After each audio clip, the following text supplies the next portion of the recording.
We were in love. And so Tom, it was my sophomore year, Tom decided he was going to drop out of school and move to Cleveland and get a job. And so I transferred up to Kent State so that I could be near him.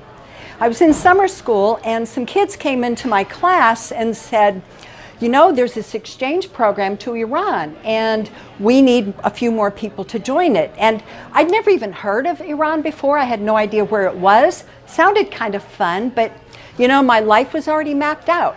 I was going to get married, I was going to get pregnant, bake bread, and I was going to keep house better than my mother did. And so I just put all that in the back of my mind. And plus, traveling abroad was something that I'd never considered.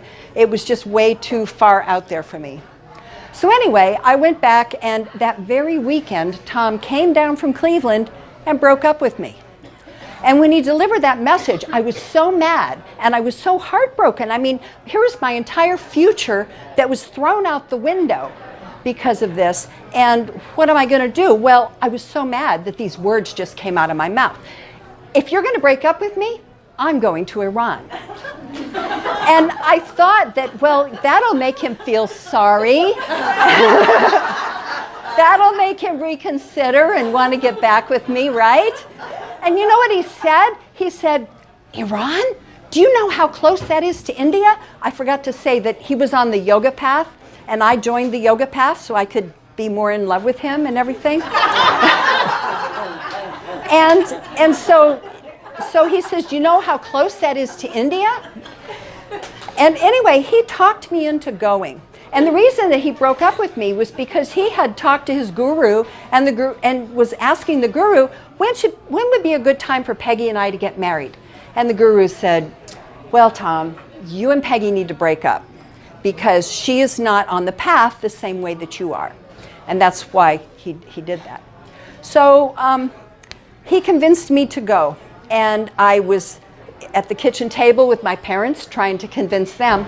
And I came home and I said, well, Mom and Dad, I got something to tell you and something to ask you. And when I said that, I could see my mother in her brain, and it was going, she got pregnant by this man we hate. But I said, no, Tom and I broke up.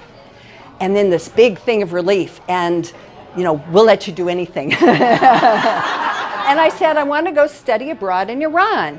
And my mother, I know she was thinking it. If she stays around here, there's a chance they could get back together. And if she goes all the way over to Iran, wherever that is, then they'll likely stay broken up. So I went. I had a great year. During the time when I was there, I taught English and earned a little money.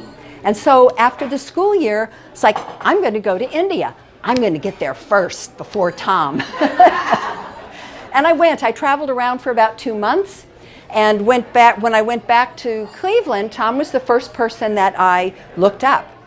And I couldn't believe it. This was not the same man. He was arrogant. He was controlling. He was a know-it-all. I could understand why my parents hated him.